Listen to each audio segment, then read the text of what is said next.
Hello friends, कैसे हैं आप सब।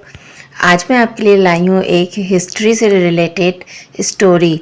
अलाउद्दीन खिलजी और रानी पद्मावती जी की स्टोरी लाई हूँ, इनके रिश्ते का सच। अगर आपने मेरे चैनल को अभी तक सब्सक्राइब नहीं किया है तो प्लीज़ सब्सक्राइब कर लीजिए, बेल आइकन ज़रूर दबा दीजिएगा और लाइक कर दीजिएगा एक। तो आइए शुरू करते हैं आज की स्टोरी। आज हम बात करने वाले हैं पद्मावती और अलाउद्दीन खिलजी के प्रेम की झूठी कहानियों के बारे में। दरअसल दोनों एक दूसरे को जानते तक नहीं थे, तो फिर क्यों खिलजी पद्मावती को अपने हरम ले जाना चाहता था। आइए जानते हैं पूरे कहानी का सच और इसके बारे में। अलाउद्दीन खिलजी ने दिल्ली की सत्ता के लालच में आकर 1296 में अपने ही सगे चाचा यानी फिरोज खिलजी की हत्या कर के दिल्ली की गद्दी पर बैठ गया था और उन्हीं की बेटी यानी अपनी बहन से ही जबरदस्ती निकाह कर लिया था। पश्चिमी सिहल के राजा गंधर्वी की बेटी थी। सिहल आज का श्रीलंका कहा जाता है।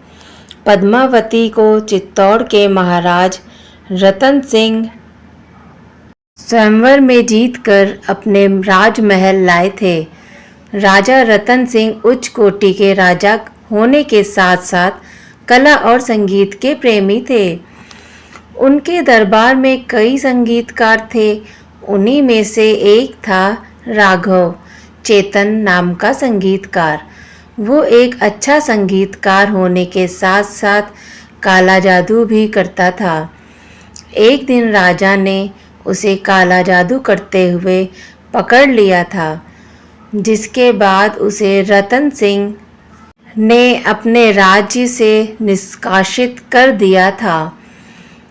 अपना निरादर देखकर चेतन बागी होकर खिलजी के राज्य में उसकी शरण में जा पहुंचा और कुछ ही दिनों में चित्तौड़ के किले की खूबसूरती के साथ साथ रानी पद्मावती के सौंदर्य को खिलजी के सामने इस तरह से प्रस्तुत करने लगा कि खिलजी के मन में रानी पद्मावती को पाने की चाहत दिनों दिन बढ़ने लगी।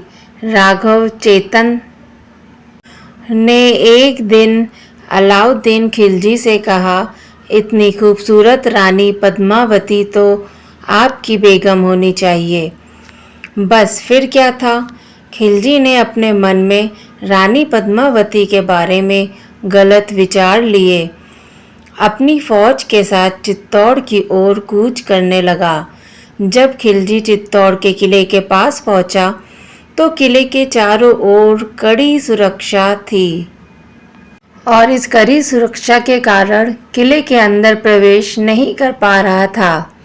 जब खिलजी को महसूस हुआ कि वो राजपुतानी सैनिकों को हराकर किले के अंदर प्रवेश नहीं कर पाएगा, तो उसने कुटिलता दिखाते हुए राजा रतन सिंह को संदेश भेजा कि रानी पद्मावती की सुंदरता का कायल है।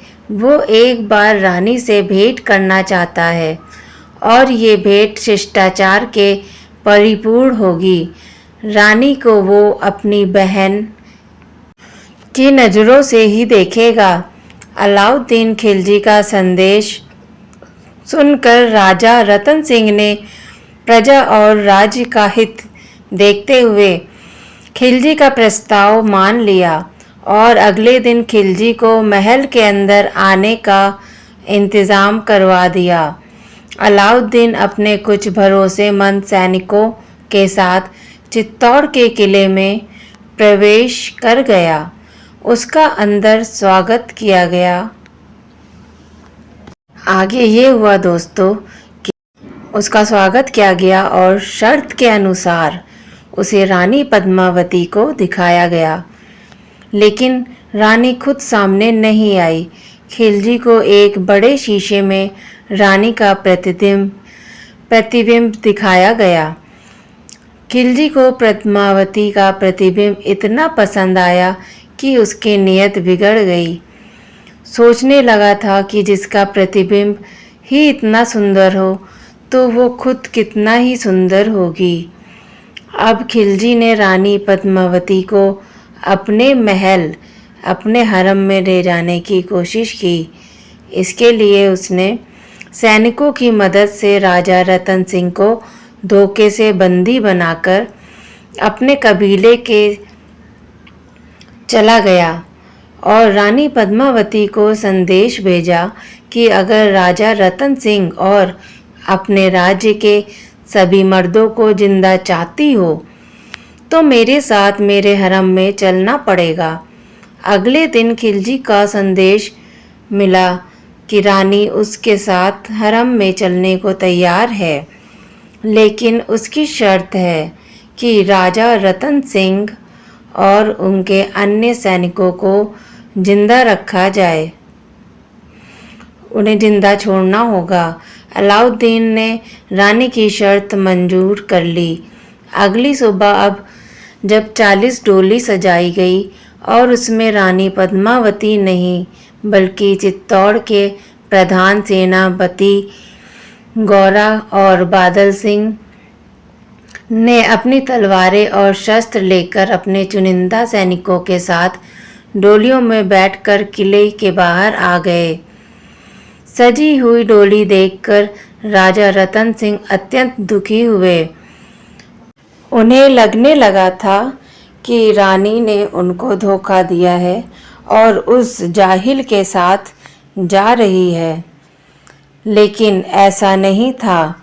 डोलियों को अपने कबीले की ओर आता देख खिलजी का खुशी का ठिकाना नहीं रहा था।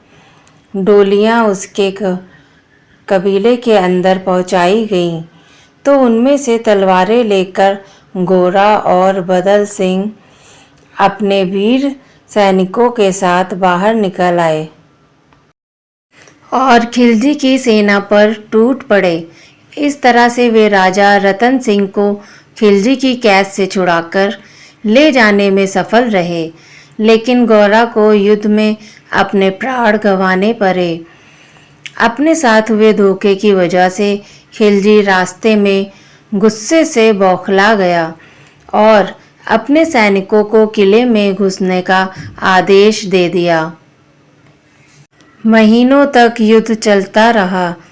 अब किले के अंदर खाने पीने की वस्तुएं भी खत्म हो चुकी थीं, जिसकी वजह से चित्तौड़ के सैनिकों से लेकर अंदर रहने वाले सभी भूख से ही मरने लगे थे। इसलिए रतन सिंह ने अब युद्ध करने का निश्चय किया और अपनी तलवार लेकर अपने सेनापति बादल के साथ निकल पड़े और आत्मरक्षा करते हुए युद्ध में वीर गति को प्राप्त हो गए। इधर रानी को पता चल चुका था कि अब खिलजी को किले में प्रवेश करने से कोई नहीं रोक सकता। उसके पास ज़्यादा समय नहीं था, इसलिए उन्होंने अंदर उपस्थित सभी स्त्रियों को एक जगह इकट्ठा किया और उनसे पूछा कि तुम्हारी क्या राय है। तो सभी ने आत्मदाह करना स्वीकार किया, लेकिन खिलजी के साथ उनके हरम में जाना नहीं स्वीकारा। अब रानी पद्मावती ने किले के अंदर विशाल आग जलाई और सभी स्त्रियों ने एक साथ जय भवानी का नारा लगाते हुए खुद को आग में समर्पित कर अग्निदेव को अपने जीवन की अंतिम आहुति दे दी। जब खिलजी किले के अंदर पद्मावती की खोज में किले के अंदर पहुंचा तो उसे सिर्फ आग में जलती हुई रानी के साथ अन्य सैनिकों की स्त्रियां ही दिखाई दीं। खिलजी ने चित्तौड़ का किला जरूर जीत लिया था, लेकिन वो एक भारतीय नारी और उसके पावन स्त्रीत्व से हार गया था। अपने आत्मसम्पन्न की लड़ाई हारने की बौखलाहट में खिलजी ने चित्तौड़ के आसपास मौजूद 30,000 निर्दोषों की निर्मम हत्या करवा दी और चित्तौड़ पर अपना कब्जा कर लिया। तो ये थी फ्रेंड्स चित्तौड़ के और अलाउद्दीन खिलजी की पूरी कहानी। तो असली सच यही है। तो आपको ये कहानी कैसी लगी, आप प्लीज़ मुझे कमेंट करके ज़रूर बताइएगा। अच्छी लगी हो तो प्लीज़ एक लाइक ज़रूर कर दीजिएगा। फिर आपसे मिलते हैं कहानियों के सफ़र में नई कहानी के साथ। तो आज के लिए बस इतना ही। Thank you for watching. Bye bye. धन्यवाद।